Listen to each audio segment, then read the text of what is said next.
Bonjour et bienvenue à ma chaîne. J'espère que vous allez bien. À la grâce de Dieu, moi je vais bien.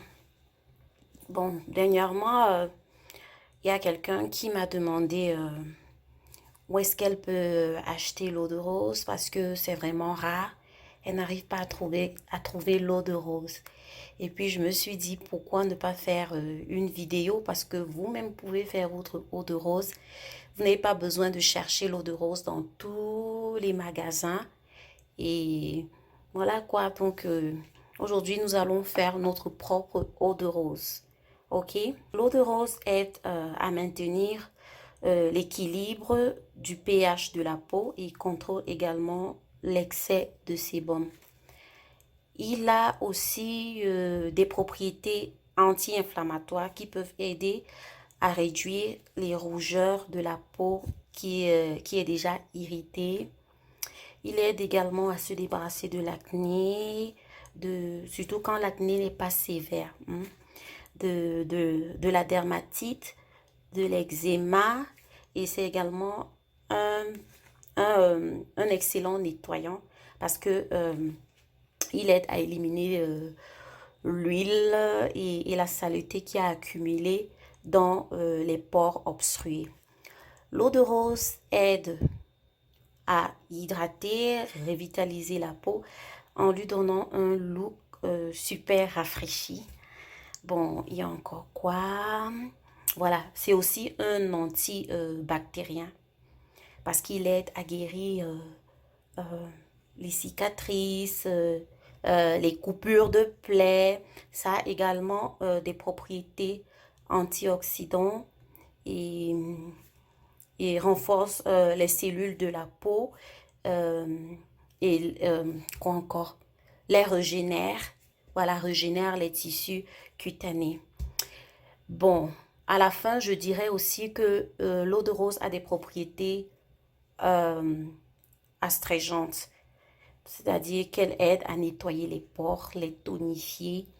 Et lorsque vous faites un bain de vapeur sur le visage à l'eau de rose, vos pores vont se resserrer. Et également, si vous avez des rougeurs, elle va les réduire. En même temps, réduire aussi les taches, hein. Mais comme c'est du 100% bio, ça prend du temps.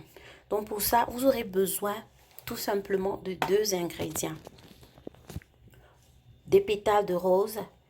J'ai choisi des roses rouges exprès parce que je voulais avoir à peu près ce résultat. Ça, voilà, ça c'est l'eau de rose. Ça, je l'ai acheté en boutique. L'eau de rose, mais ils ont utilisé des roses rouges pour avoir ce résultat. Mais si vous avez des roses roses, vous pouvez les utiliser, ça ne dérange pas, mais vous aurez un résultat comme ça. Ça, par exemple, je l'ai également acheté au magasin et il sent vraiment bon. Donc, ne pensez pas que c'est parce que euh, ça a la couleur de l'eau, ça n'a pas de couleur, que qui ne va pas sentir. Cette eau de rose, par exemple, a été faite avec des roses roses. Et c'est ça le résultat. Donc, ça dépend de ce que vous avez dans votre jardin, hein. J'ai des roses rouges, mais j'ai préféré les rouges, hein. Donc, ça, c'est environ l'équivalent de... C'est à peu près, c'est 12 bottes de roses. 12 roses, hein. Bon, j'avais pas 12 roses, hein. J'ai préféré les roses fraîches, donc j'ai pris celle-ci chez mon fleuriste. Vous aurez besoin de ceci, de l'eau. Je préfère utiliser l'eau en bouteille, l'eau minérale en bouteille. Là, c'est 500 millilitres, donc je vais utiliser deux comme ça là. Donc, à savoir 1 litre. Et vous aurez également besoin, mais ça c'est facultatif, du conservateur, hein. Vous pouvez conserver votre eau de rose au frigo. Lorsque vous faites une grande quantité, vous conservez ça au frais. Et vous pouvez juste prendre une petite quantité, vous mettez dans une bouteille comme ça. que vous allez utiliser. Ce que je vais faire, je vais prendre mes pétales de rose, je vais mettre dans une passoire et je vais faire couler l'eau. Juste de quoi rincer un peu, ok? Et je vais ajouter mon eau.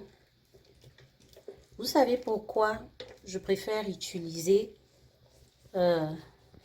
l'eau en bouteille? C'est parce que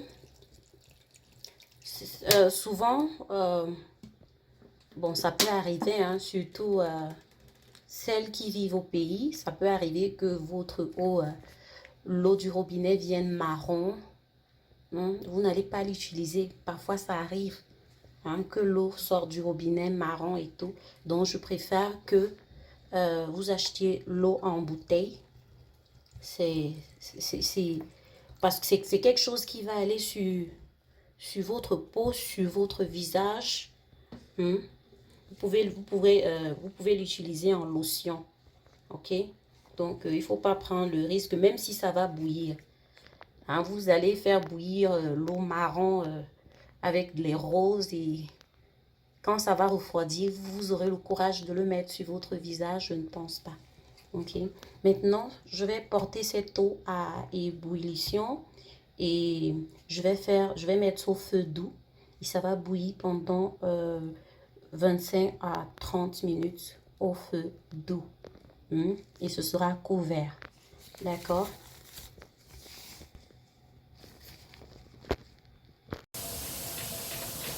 Vous voyez, mon eau de rose est prête. Et maintenant, je vais utiliser cette passoire pour récupérer l'eau.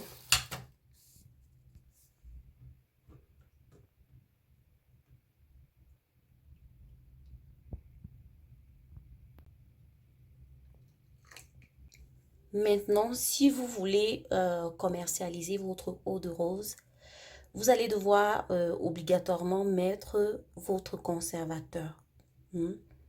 Et puis, vous aurez aussi besoin des parfums, un parfum à la rose.